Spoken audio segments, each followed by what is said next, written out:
जय हिंद दोस्तों। जैसा कि कल के दिन आर्थिक सर्वेक्षण आया हुआ था और उसमें कुछ बातें हैं जिसमें से फाइनेंशियल ईयर 2027 के लिए जो जीडीपी का ग्रोथ रेट आंका गया है वो है 6.8% से लेकर के 7.2% के बीच रहने का अनुमान लगाया गया है। और जो 2026 के लिए फिजिकल डेफिसिट अनुमानित किया गया है वो 4.4% तक किया गया है। और फाइनेंशियल ईयर 2026 के लिए जो हम लोगों ने जीडीपी ग्रोथ रेट का अनुमान लगाया है वो 7.4% का लगाया हुआ है। और जो गिग वर्कर्स हैं इस चीज़ पर विशेष ध्यान दिया गया है कि उनके द्वारा अर्थव्यवस्था में बहुत योगदान दिया जाता है। और इस बात को भी माना गया है कि लगभग 1.2 करोड़ लोग गिग वर्क से जुड़े हुए हैं और उनमें से लगभग 40% गिग वर्कर्स की जो मंथली इनकम है वो 15,000 से भी कम है।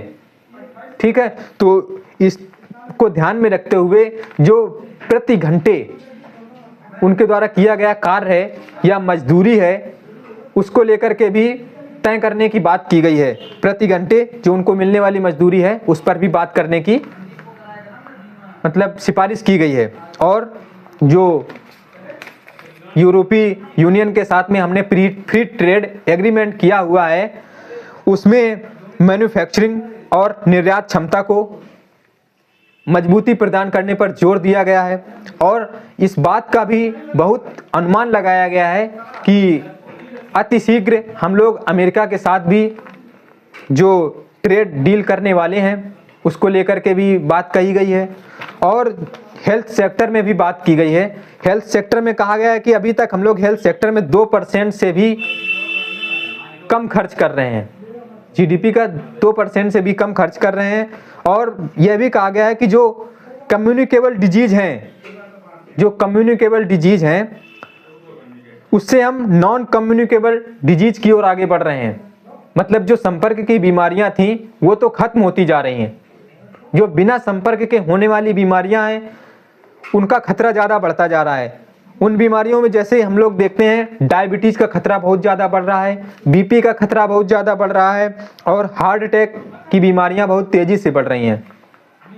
इसलिए जो हेल्थ सेक्टर में केंद्र और राज्य के द्वारा खर्च किया जाने वाला बजट है वो जीडीपी का सिर्फ 2% है जो कि बहुत कम है। तो इसे बढ़ाए जाने पर विचार किया गया है। और केंद्र ने जो अपने द्वारा चलाए गए आयुष्मान भारत स्कीम की बहुत ही प्रशंसा की है।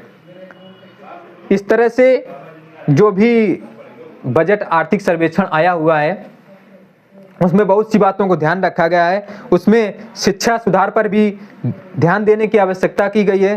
कोशिश की गई है कि टीचिंग ट्रेनिंग व फाउंडेशन बेस को बेहतर किया जाए, इस बात पर चर्चा की गई है।